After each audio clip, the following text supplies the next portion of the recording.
Corona की दूसरी लहर में कोरोना संक्रमण के बाद उपचार से स्वस्थ हुए लोगों को म्यूकोमाइकोसिस की समस्या का भी सामना करना पड़ा था। म्यूकोमाइकोसिस के बहुत से लोगों का मनोबल भी टूट गया है। ऐसे में इन लोगों में फिर से हिम्मत देने और उनका मार्गदर्शन करने के लिए नागपुर के किंग्सवे हॉस्पिटल में म्यूकोमाइकोसिस मीट का आयोजन किया गया।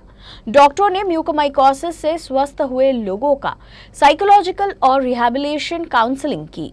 नागपुर में कोरोना की दूसरी लहर काफी खतरनाक रही थी। कोरोना के मरीजों की बढ़ती संख्या और अस्पतालों में मरीजों की भीड़ के बाद हालात लगातार बिगड़ते जा रहे थे। लेकिन इसी बीच एक दूसरा संकट भी आ खड़ा हुआ। लंबे उपचार के बाद कोरोना से स्वस्थ होने वाले मरीजों को एक अलग ही समस्या आ गई और वो थी म्यूकोमाइकोसिस। मुश्किल परिस्थिति में इस बीमारी के मरीजों की संख्या बढ़ने से परेशानी और भी बढ़ गई थी। लेकिन डॉक्टर इस मुश्किल समय में फिर से देवदूत बनकर खड़े हुए और म्यूकोमाइकोसिस के मरीजों के उपचार में लग गए। बीमारी जटिल होने से उपचार में भी वक्त लगा। इस बीमारी के बाद स्वस्थ हुए लोगों को कई तरह की समस्याओं का भी सामना करना पड़ा, जिससे उनका मनोबल कमजोर पड़ गया। ऐसे में अब डॉक्टर ही उन्हें हिम्मत दे रहे हैं। पोस्ट कोविड देखा गया कि कई समस्याओं की जद में लोग आए, जिसमें म्यूकोमाइकोसिस जो था वो सबसे ज़्यादा सुनाई दे रहा था।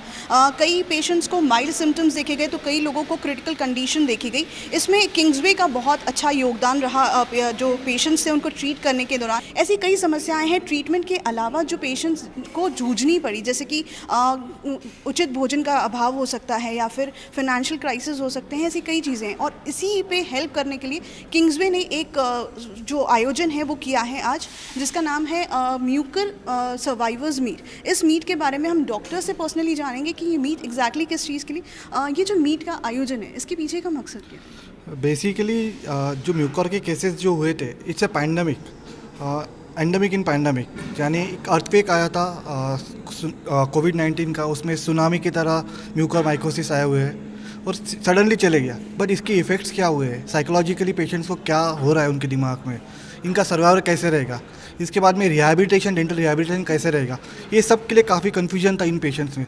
इवन डॉक्टर्स भी प्रिपेयर्ड नहीं थे कि इसके बाद में स्टेप्स क्या लेना आगे। तो इसीलिए एक मीट के माध्यम से हमने सोचा कि कुछ तो उनको एजुकेट किया जाए कि साइकियाट्रिस्ट की तरफ से, डेंटल रिहैब की तरफ से, कि आपका फ्यूचर अभी बंद नहीं हुआ है, this is just a beginning. आप चाहे तो you are not a disable, your disability will be a super possibility for you. Patients mix आए, हर एज ग्रुप के आए। कुछ बहुत जल्दी पकड़े गए तो उनमें बहुत ज़्यादा डिसेबिलिटी नहीं हुई। जो लोग लेट आए उनमें बहुत ज़्यादा डिसेबिलिटी हो गई। But there are lot of survivors. बहुत सारे पेशेंट्स हैं जिनका हाथ पकड़ के भी हमें आगे चलना है। तो इस मीट के द्वारा हम उनको यही बताना चाहते हैं कि आप अकेले नहीं हैं इस लड़ाई में, we all are there with you. Mucormycosis से स्वस्थ हुए लोगों ने यूसीएन न्यूज से खास बातचीत में मनोबल बढ़ाने के लिए डॉक्टरों को धन्यवाद दिया। जो ग्रसित हैं उनका भी सफल उपचार हो चुका है और वो एक नॉर्मल लाइफ जो है वहाँ पर बढ़ चुके हैं। तो उनसे जानते हैं कि जब आपको पता चला कि फादर को म्यूकोमाइकोसिस डिटेक्ट हुआ है, कैसा था? मतलब क्योंकि एक नई चीज़ है, कुछ एक जानकारी नहीं है।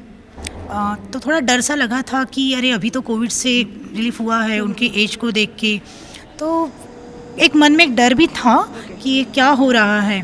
बट किंग्सवे हॉस्पिटल ने एक अच्छे से ट्रीटमेंट किया, जिससे आज हम एक हैप्पी लाइफ जी रहे हैं। तो एक सेटिस्फेक्शन है कि चलो ये डिजीज़ से भी अपन बाहर निकल चुके हैं। मैं यही कहूँगी कि कोविड टाइम्स अभी ख़त्म नहीं हुए हैं। म्यूकर और ऐसी कई समस्याएं हैं पोस्ट कोविड जो देखी जा रही हैं। जो ज़रूरी है वो है हमें जागरूकता फैलाने की और हमें अपना ध्यान रखने की। जो प्रोटोकॉल्स है गवर्नमेंट के थ्रू, प्रशासन के थ्रू, वो सारे प्रोटोकॉल्स को हमें फॉलो करने की ज़रूरत है। तो कैमरा पर्सन जितेंद्र खाबरे के साथ मीनाक्षी हिडाव, यूसीएन न्यूज़ के लिए।